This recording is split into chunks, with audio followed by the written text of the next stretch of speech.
कि केंद्रीय बजट में अपने अपने विभाग से संबंधित सरकार की योजनाओं पर ध्यान देकर और कैसे मध्य प्रदेश में सारी योजनाएं ला सकें, इसके ऊपर माननीय मंत्रीगण ध्यान देंगे। दूसरा, उन्होंने निर्देश दिया है कि श्रावण मास का महीना चल रहा है और हमारे प्रदेश की जनता बहुत धार्मिक है, तो जितने भी भगवान शिव के मंदिर है उसके आसपास आवागमन थोड़ा ठीक हो, इस बात की सभी जनप्रतिनिधि और माननीय मंत्रीगण चिंता करें। तीसरा ये भी है कि बारिश इस बार अच्छी होने की संभावना है और होना प्रारंभ भी हो गई है, तो जितने भी हमारे नदियां हैं, छोटे नाले हैं, उनका बहाव ठीक हो, उसके कारण जल भराव नहीं हो, इसमें माननीय सभी मंत्रीगण चिंता करें। मुझे ये कहते हुए बहुत प्रसन्नता है कि भारत सरकार के आर्थिक सर्वेक्षण 2024 में मध्य प्रदेश के संदर्भ में जो उल्लेखनीय बात माननीय वित्त मंत्री जी ने कही है, उसमें 2018 से 2023-24 में अवधि में मध्य प्रदेश सतत विकास के लक्ष्यों को प्राप्त करने वाला प्रदेश है, जो तेजी से जहां पर प्रगति हो रही है, और इस अवधि में लगभग 15 अंक की बढ़ोतरी हुई। 15 अंक पीछे थे, हम 15 अंक आगे बढ़े हैं। नदी लिंक परियोजना जो हमारी है, केन बेतवा परियोजना, उसकी भी चर्चा की गई। भारत के आर्थिक सर्वेक्षण में मध्य प्रदेश उत्तर प्रदेश को मिलाकर बनी केन बेतवा लिंक परियोजना में मध्य प्रदेश और उत्तर प्रदेश दोनों को फायदा होगा। जहाँ सिंचाई का पानी मिलेगा वहीं पीने का पानी भी मिलेगा। उसी प्रकार पार्वती कालीसिंध चंबल लिंक परियोजना मध्य प्रदेश और राजस्थान के लिए एक माइलस्टोन होगी। इन दोनों ही प्रदेशों के 13 जिले जहाँ पीने का पानी मिलेगा, सिंचाई का पानी मिलेगा। यह लगभग योजना 72,000 करोड़ में की है योजना, जिसमें 35,000 करोड़ राज्य सरकार के लगेंगे। हमारे यहाँ बड़वानी और खरगोन जिले में कथित डायवर्शन आधारित सिंचाई प्रणाली, जिससे थोड़ा सा लिफ्ट इरिगेशन को परिवर्तित करके बनाया गया है। इसमें इस प्रणाली के माध्यम से जल खेतों तक पहुंच रहा है और इसको एक आइडियल प्रणाली भारत सरकार ने माना है, और उसमें मध्य प्रदेश सरकार की पीठ पर छपाई है। अगर हम खेती के उत्पादन की बात करें तो दलहन उत्पादन में मध्य प्रदेश प्रथम नंबर पर है, तिलहन उत्पादन पर दूसरे नंबर पर है, और दलहन उत्पादन का लगभग 1/4 देश में, तिलहन उत्पादन का 5वां हिस्सा मध्य प्रदेश पैदा करता है। सोयाबीन में नंबर 1 है, चना गेहूं के उत्पादन में मध्य प्रदेश नंबर 1 है, जो देश के उत्पादन का लगभग 42%, 28% और 19% का योगदान देता है। ये सब भारत सरकार के सर्वेक्षण की रिपोर्ट में आपको अवगत करा रहा हूँ। मध्य प्रदेश में कुल जो खाद्यान्न उत्पादन में भारत में मध्य प्रदेश दूसरे नंबर पर है।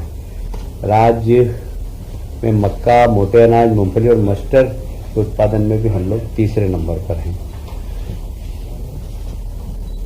मध्य प्रदेश में 7 पीएम मित्र पार्कों में से एक कपड़ा उद्योग को बढ़ावा देने के लिए धार जिले में लगभग 4,445 करोड़ की योजना यहाँ पर स्वीकृत की गई है, जिसमें हमारे आदिवासी भाइयों को बड़ी संख्या में रोजगार मिलेगा।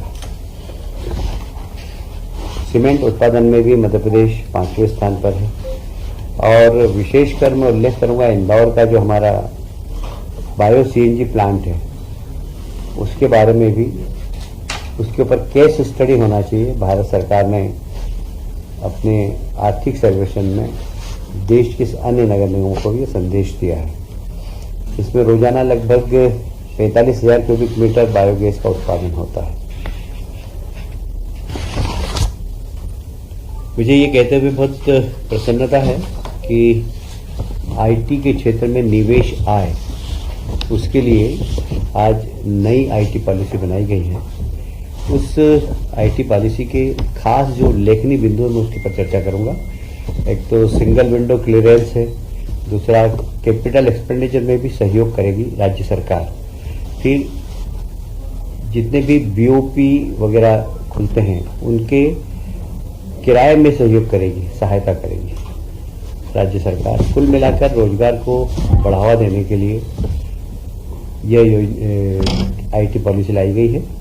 इसमें उनकी मार्केटिंग में भी हम लोग सहायता करेंगे, क्वालिटी सर्टिफिकेशन में हम सहायता करेंगे, पेटेंट फाइलिंग में, क्योंकि जो आईटी के क्षेत्र में जो लोग वो बनाते हैं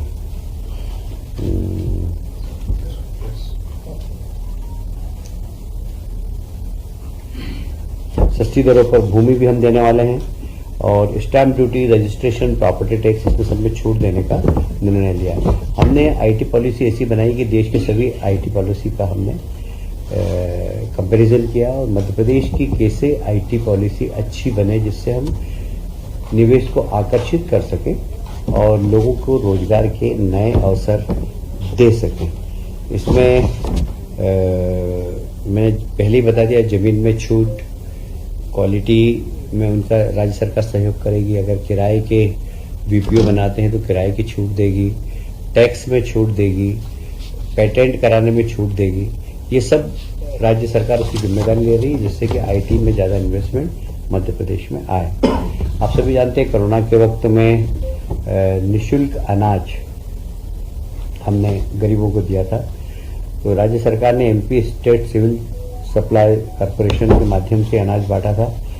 आज हमने उनको 75 करोड़ रुपए की राशि आवंटित की है, क्योंकि यह अनाज गरीबों को निःशुल्क बांटा गया था। हमारे वित्त मंत्री जी के आग्रह पर मंदसौर जिले में एक तहसील धुंधड़ का भी आज नई घोषित की है।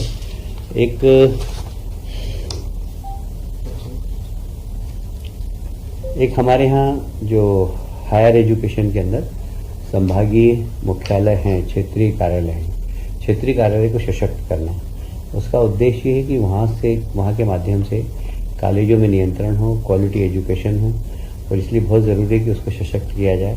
तो उनके भवनों के निर्माण के लिए अभी 7 करोड़ 45 लाख रुपया स्वीकृत किया गया है। वहाँ प्रशासनिक क्षमता भी उसकी बढ़ाएंगे, और कैसे हम कॉलेज के एजुकेशन के अंदर क्वालिटी एजुकेशन दे सके, इसके लिए भी संस्थाएं काम करेंगी।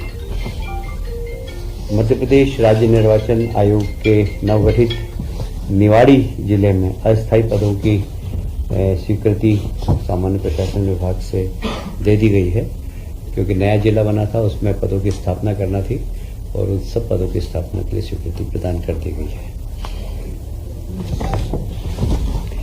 अभी जो हमारा बजट है अभी आ रहा है, बजट भाषण वित्त मंत्री का चल रहा है, पर मुझे बहुत प्रसन्नता है इस बात की कि बजट के 9 प्राथमिक बिंदु हैं। पहला है इंफ्रास्ट्रक्चर। पिछले बजट में 10 लाख करोड़ का इंफ्रास्ट्रक्चर में खर्च किया गया था, बजट में प्रावधान किया गया था। इस बार 11 लाख करोड़ का इंफ्रास्ट्रक्चर में बजट में प्रावधान किया गया है। कृषि को बहुत फोकस किया गया, विशेषकर प्राकृतिक खेती को प्रोत्साहन देने के लिए, और उनके उत्पादन को सही मूल्य मिल सके, इसके लिए सरकार एक कृषि नीति में प्रावधान कर रही है। रोजगार, जैसा कि मैंने बताया गया है, आज रोजगार एक बड़ी समस्या है।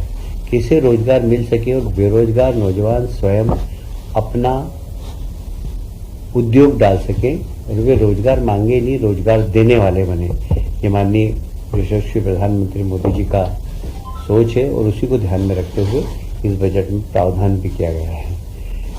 पावर, निश्चित रूप से सोलर पावर के लिए हमारे देश के प्रधानमंत्री ने ग्रीन एनर्जी हो, तो इस दिशा में जो सोलर एनर्जी है उसको प्रमोट करने के लिए केंद्र सरकार ने अपने बजट में प्रावधान किया है। अर्बन डेवलपमेंट, देखिए शहरीकरण बहुत तेजी से बढ़ रहा है। मुझे याद है जब मैं पहली बार स्थायी समिति का अध्यक्ष था, तब मध्य प्रदेश का ही अर्बनाइजेशन मात्र 17% था, आज लगभग 36% हो गया। हम अतिशीघ्र 50% की ओर बढ़ना चाहते हैं। शहरीकरण बढ़ रहा है, इसलिए शहरीकरण की तरफ केंद्र सरकार भी चिंतित है और फोकस किया उन्होंने कि जितने भी ABC श्रेणी के शहर हैं उनके लिए अलग अलग योजनाएं बनाई हैं, और वो योजना इंफ्रास्ट्रक्चर की भी है, वो योजना ड्रेनेज की भी है, वो योजना स्वच्छ भारत मिशन के अंतर्गत गार्बेज कलेक्शन और उसका किस तरीके से बायोगैस बना सकें, उस बारे में केंद्र सरकार शहरों को असिस्टेंट करेगी। शहरों को रिफॉर्म करने की भी आवश्यकता है।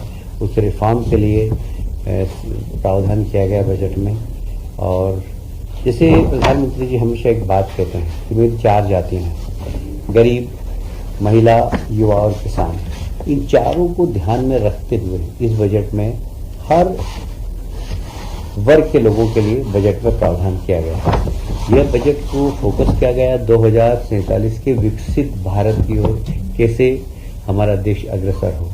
पूरे बजट में जो प्रावधान किए गए वो 2047 में हम दुनिया के सबसे ताकतवर देश बने, उसका प्लेटफॉर्म बनाने के लिए ये बजट है। मुझे लगता है कि ये बजट देश के विकास में और राज्यों के साथ तालमेल के साथ राज्यों के विकास में महत्वपूर्ण भूमिका अदा करेगा। Thank you. साथियों, इसी प्रकार की अपडेट्स और जानकारी के लिए हमारे चैनल से जुड़े रहिए। अगर आपने अभी तक चैनल सब्सक्राइब नहीं किया हो तो प्लीज़ पहले चैनल सब्सक्राइब कर लो और पास में जो बेल आइकन उस ऑल पर सेट कर दे ताकि आपको हमारा नए वीडियो नोटिफिकेशन प्राप्त हो पाए।